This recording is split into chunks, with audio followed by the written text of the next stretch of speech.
Hello children. Now let's start today's lesson. Open your book on pages 114. The theme of the new lesson, Holidays in Kazakhstan. Қайырлы күн балалар. Кітабымыздың 114 бетін ашамыз. Бүгінгі жаңа сабақты өтетін боламыз. Осы беттегі барлық жаттығуларды менімен бірге орындаңыздар. Exercise 1. Look at the pictures. Listen and repeat. What are the words in a language? Яғни суретке қараймыз. Суреттердегі mountain, forest, fox, lake, deer, whale, boar деген сөздерді сіздердің өз тілдеріңізде қалай атайды дейді. Бізде өз тілімізде қалай айтатынын суреттен ақ көрсек болады. Тау, орман деген секілді жануарларды. Енді келесі exercise 2 reading оқылым берілген. Or in Kazakhstan, can you see all these things? Listen and read to find out дейді. Енді мәтінді оқып аударатын боламыз балалар. Hi guys, this week we're visiting Burabay National Park in the north. What a beautiful place. There are 14 large lakes here and lots of smaller ones as well as forests and mountains.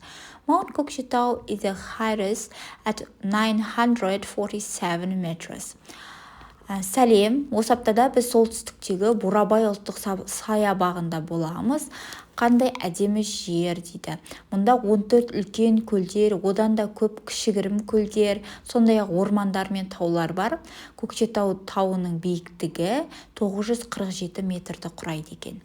Burabay is a popular place for rock climbing, but I prefer to keep my feet on the ground. In the mornings, we hike around the park and camp at night.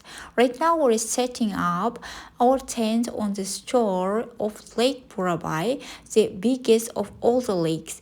It's a hot day today. I'm thinking about taking a dip in the cool, clear water later. It looks so refreshing.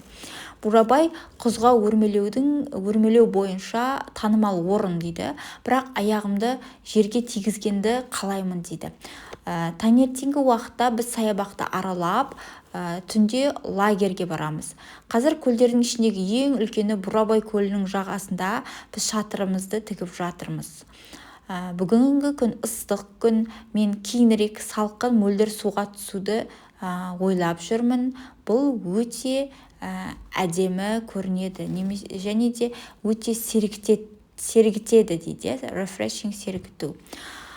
Some people call Burabay National Park in the Pearl of Kazakhstan, and they are not wrong. It's got amazing scenery and interesting wildlife, such as deer, foxes, and a wild boar. Burabay is definitely treasure.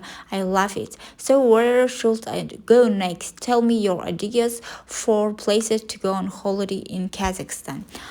Кейбіреулер Бурабай ұлттық саябағын Қазақстанның үндеу маржандары деп атайды, және оған қателеспейді. Мұнда таңғажайып табиғаттар, қызықты жабайы табиғатта бар. Мысалы, бұғы, түлкі, қабан, Бурабайдың қазынасы екені мысалға сөзсіз дейді. Және де мен де оларды жақсы көремін. Енді әрі қарай қайда баруым керек, Қазақстанда демалатуға болатын қандай жерлер бар екенін маған айтыңыз дейді балалар, иә? Next exercise 3.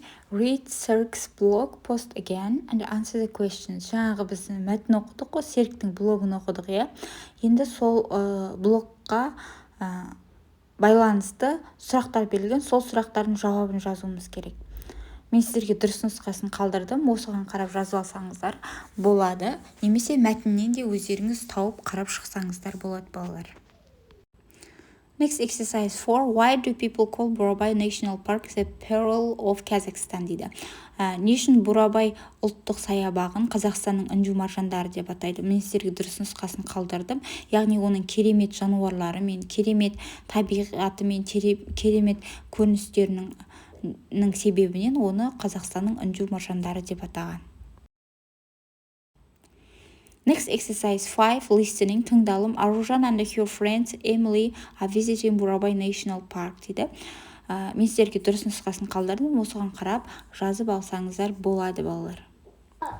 Now next exercise 6. Read the story, then fill in what an, яғни балалар ненің қасында, 6-шы жаттығудың қасында бізде түсіндірме жұмысы берілген, соған қарап отырып, соған сүйене отырып, осы 6-шы жаттығуды орындауымыз керек. Қараңдар, what an қай кезде болады? Сын есім болады қасында міндетті түрде, және де ол одан кейін single countable noun, сын есімнің қасында жекеше түрдегі саналатын зат есім болу керек. Мысалға, what a hot day, what an amazing place дейді. Және де what дегеніміз an артиклі жоқ, тек what болған кезде, ол кезде adjective сын есім, жанындағы зат есім көпше түрде немесе саналмайтын зат есім болу керек. Енді осы ережелерге сүйене отырып, біз 6-шы жаттығуды жазуымыз керек, балалар. Next exercise 7, expressing likes, dislikes, яғни ұнататын, ұнатпайтын дарды бөліп жазуымыз керек. Positive, negative, neutral, я. Мен сіздерге дұрыс нұсқасын қалдырдым, яғни болымды, болымсыз, немесе нейтральный деген секілді. Осыған қарап отырып жазып алсаңыздар болады, балалар. Next exercise 8. You are on holiday in Burabay National Park. Use the phrases in exercise 7 to act or dialogues as in the example. Яғни 7-ші жаттығудағы сөздерді пайдалана отырып, сіздер Бурабайдағы демалыс туралы жазыңыздар дейді. Және сұрақтарға жауап беру арқылы диалог құраңыздар дейді. Мен сіздерге дұрыс нұсқасын қалдырдым. Осыған қарап жазып алсаңыздар болады, балалар.